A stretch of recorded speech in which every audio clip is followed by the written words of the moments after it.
हरे कृष्ण। श्री जयदेव जी की आज्ञा से राजा किंदु बिल्व आश्रम से उनकी पत्नी श्री पद्मावती जी को लिवा लाए।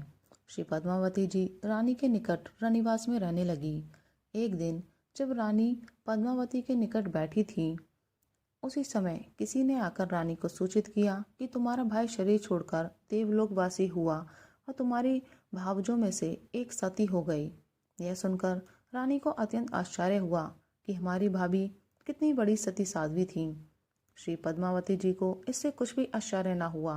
उन्होंने रानी को समझाया कि पति के स्वर्गवासी होने पर उनके मृत शरीर के साथ जल जाना उत्तम पतिव्रत सूचक है, परंतु अनन्य प्रीति की यह रीति है कि प्रियतम के प्राण छूट जाए तो अपने प्राण भी उसी समय शरीर को छोड़कर साथ चले जाएं। पद्मावती जी ने रानी की भाभी की प्रशंसा नहीं की। इससे रानी ने व्यंग करते हुए कहा कि आपने जैसी पतिव्रता बताई ऐसी तो केवल आप ही हो।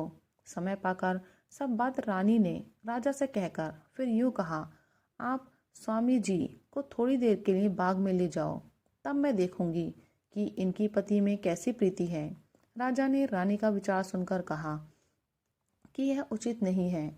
जब रानी ने बड़ा हठ किया तब राजा ने उसकी बात मानकर वैसा ही किया।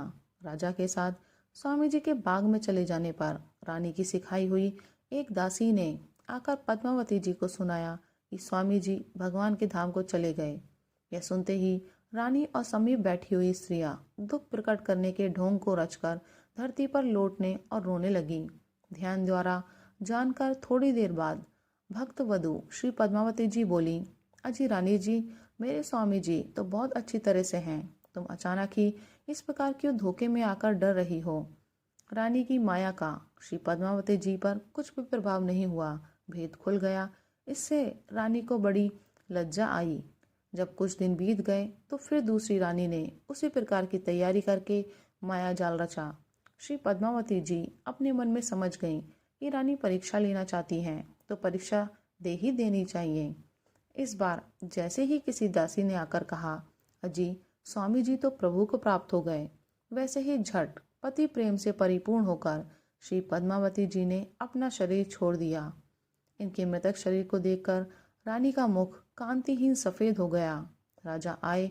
उन्होंने जब ये सब जाना तो कहने लगे कि इस स्त्री के चक्कर में आकर मेरी भी बुद्धि भ्रष्ट हो गई। अब इस पाप का यही प्रायश्चित है कि मैं भी जल मरूं। श्री जयदेव जी को जब ये समाचार मिला तो वे दौड़कर वहां पर आए और मरी हुई पद्मावती को तथा मरने के लिए तैयार राजा को देखा। राजा ने कहा कि इनको मृत्यु मैंने दी है। जयदेव जी ने कहा, तो अब तुम्हारे जलने से ये जीवित तो नहीं हो सकती, अतः तुम मत जलो।